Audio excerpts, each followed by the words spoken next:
मी आता उभा आहे छत्री तलावावर आणि छत्री तलाव हा अमरावती जवळचा असा तलाव होता ज्या ठिकाणी हिवाळ्यामध्ये मोठ्या संख्येनं स्थलांतरित पक्षी यायचे. म्हणजे हजारोच्या संख्येनं आणि जवळपास 50 प्रजातीचे पक्षी या ठिकाणी दिसायचे.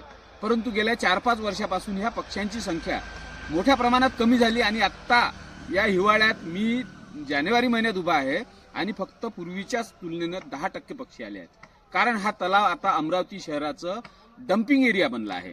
तुम्हाला दिसेल ह्या ठिकाणी लोक आपापल्या घरातलं सामान, गॅरेजचं एक्स्ट्रा मटेरियल इथं गाडीचे काच आणून टाकलेले आहेत. काही ठिकाणी तुम्हाला घराचा मलबा, झाडं घरातले तोडलेले त्याचा वेस्टेज, अशा अनेक गोष्टी, टाईल्स बदलल्या त्या सगळ्या खराब झालेल्या टाईल्स, असा सगळा माल ह्या ठिकाणी आणला जातो.